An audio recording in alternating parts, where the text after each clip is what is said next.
നമസ്കാരം, വെളിച്ചം ചാനലിലേക്ക് സ്വാഗതം. പാമ്പ്, നാഗം വീടിനുള്ളിൽ കയറി, അതിനുശേഷം സംഭവിച്ച കാര്യമാണ് ഇതിൽ പറയുന്നത്. ഞാനിത് ഏതെങ്കിലും ഗ്രന്ഥങ്ങളിൽ നിന്ന് വായിച്ച് മനസ്സിലാക്കിയതോ അതല്ലെങ്കിൽ വേറെ ഏതെങ്കിലും യൂട്യൂബ് ചാനലിൽ നിന്ന് കണ്ട വിവരമോ ഒന്നുമല്ല പറയുന്നത്, മറിച്ച് എൻ്റെ സ്വന്തം അനുഭവം, എൻ്റെ ജീവിതത്തിലും എൻ്റെ കുടുംബാംഗങ്ങൾക്കും ഒക്കെ നേരിട്ട് അനുഭവിച്ച കാര്യങ്ങളാണ് ഞാൻ ഇതിൽ പറയുന്നത്. ഓക്കെ, പാമ്പ് മാത്രമല്ല, മിക്കവാറും എല്ലാ ജീവികളും നമ്മൾ വീടിനുള്ളിലോ പരിസരത്തോ കാണുന്ന ഓരോ ജീവികളും നമ്മുടെ കൺമുന്നിൽ എത്തുന്നത് ഈശ്വരൻ, പ്രപഞ്ചശക്തി നമുക്ക് കാണിച്ചു തരുന്ന നിമിത്തങ്ങളായിട്ടാണ് ഞാൻ മനസ്സിലാക്കിയിട്ടുള്ളത്. എനിക്ക് 63 വയസ്സുണ്ട്. ഈ ഇത്രയും വർഷത്തെ എക്സ്പീരിയൻസാണ് ഞാൻ നിങ്ങളോട് പറയുന്നത്.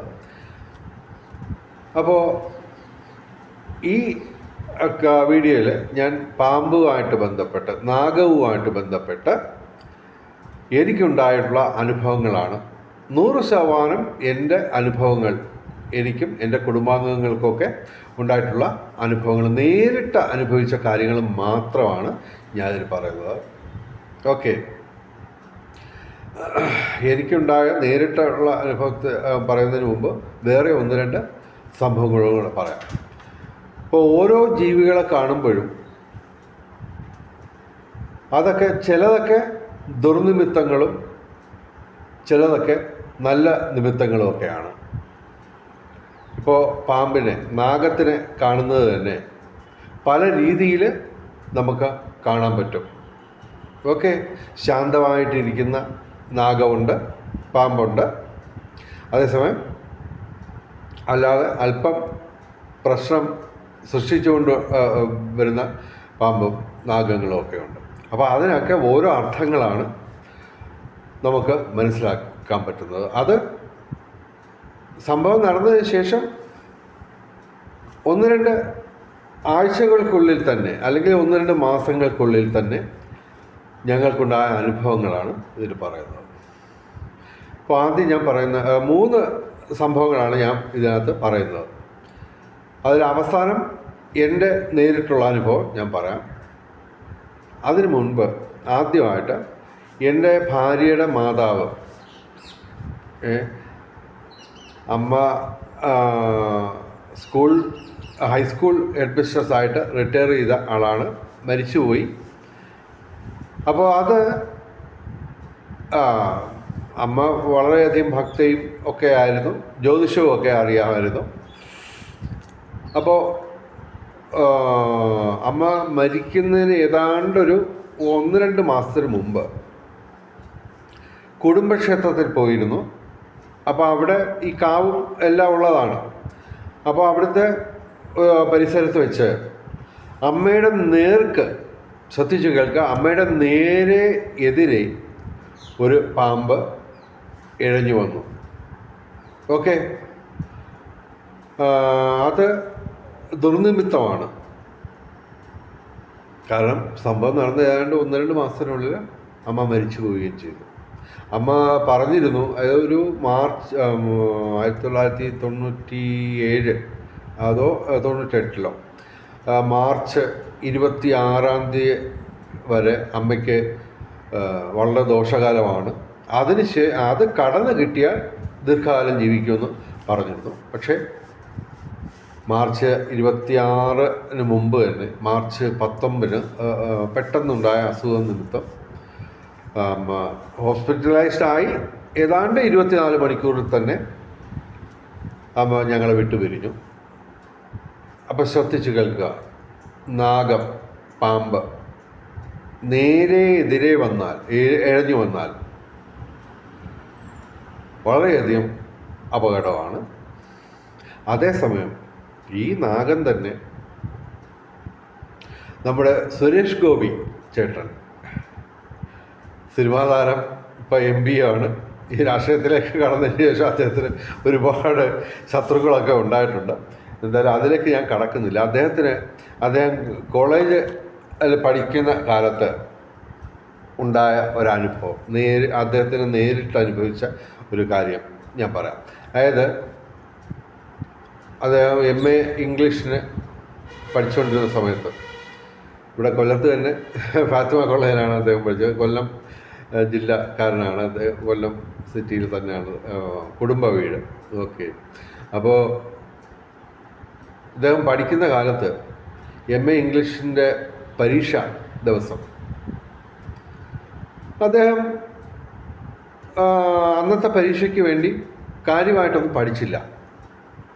ഏതാണ്ട് ഇംഗ്ലീഷ് അതുമായിട്ട് ബന്ധപ്പെട്ട് പ്രധാനമായിട്ട് എത്രയോ എസ്സേകളുണ്ട്, ഇംഗ്ലീഷിൽ എഴുതേണ്ട എസ്സേകളുണ്ട്.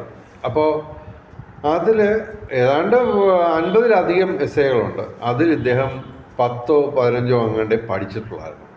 അപ്പോൾ വീട്ടിൽ രാവിലെ അച്ഛനോടും അമ്മയോടും പറഞ്ഞു, ഞാനിന്ന് പരീക്ഷയ്ക്കൊന്നും പോകുന്നില്ല, ഞാൻ പഠിച്ചില്ല, പിന്നെ പോയിട്ട് കാര്യമില്ല എന്ന് പറഞ്ഞു.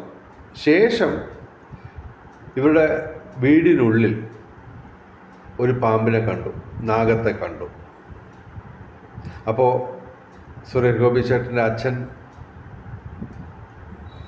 ചേട്ടനോട് പറഞ്ഞു, നീ ഇന്ന് നിർബന്ധമായിട്ടും പരീക്ഷ എഴുതാൻ പോകണം, തോക്കുന്നെങ്കിൽ തോക്കട്ടെ, പക്ഷെ എഴുതാതിരിക്കരുത്, പോവുക, കാരണം പാമ്പിനെ കാണുന്നത് ഭാഗ്യമാണ്.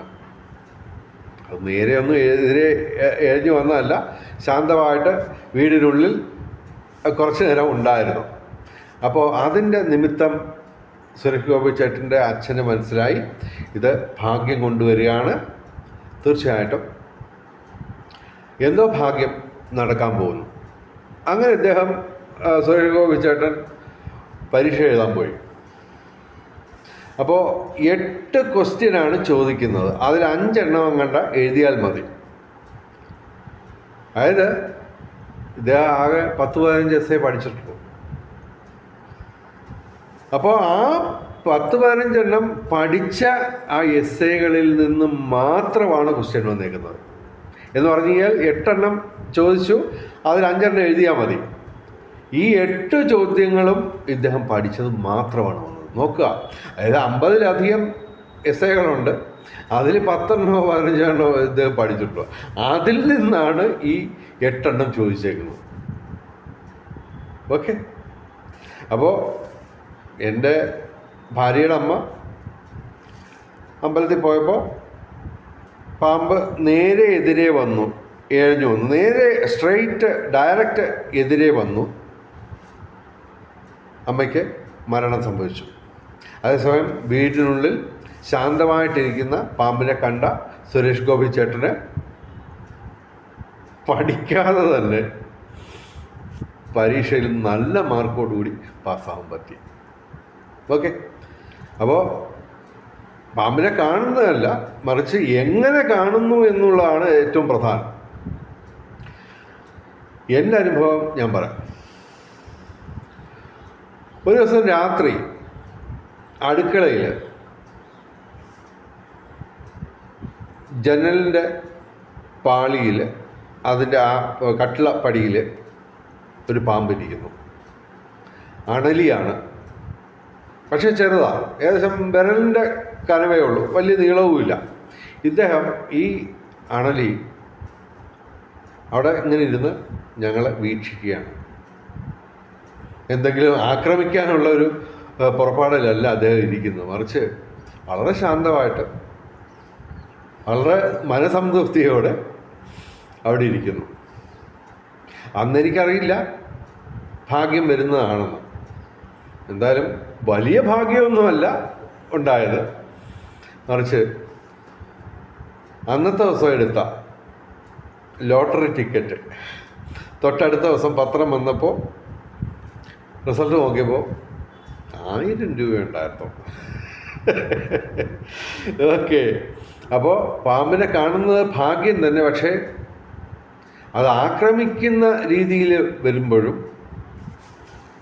നേരെ എതിരെ സ്ട്രെയിറ്റ് വരുന്നതും ഒക്കെ വ്യത്യാസങ്ങളാണ്.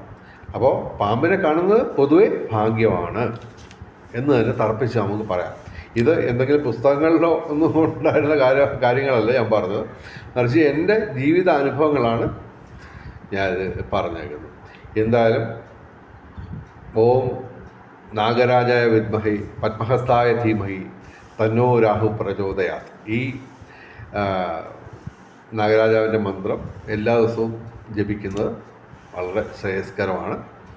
എന്തായാലും എല്ലാവർക്കും, വെളിച്ചം ചാനലിലെ മുഴുവൻ പ്രേക്ഷകർക്കും സർവകാര്യ വിജയം, സർവ്വവിധ സൗഭാഗ്യം, രാജകീയ സുഖഭോഗങ്ങൾ, അപ്രതീക്ഷിത ധനലാഭങ്ങൾ, അപ്രതീക്ഷിത സൗഭാഗ്യങ്ങൾ ഗുരുവായൂരപ്പൻ അനുഗ്രഹിച്ചു തന്ന് എല്ലാവരുടെയും ജീവിതത്തിൽ വെളിച്ചവും ഐശ്വര്യവും സമ്പൽ സമൃദ്ധിയും വന്നു ചേരട്ടെ എന്ന് പ്രാർത്ഥിച്ചുകൊണ്ട് വീഡിയോ അവസാനിപ്പിക്കുന്നു. നമസ്കാരം, ശുഭദിനം.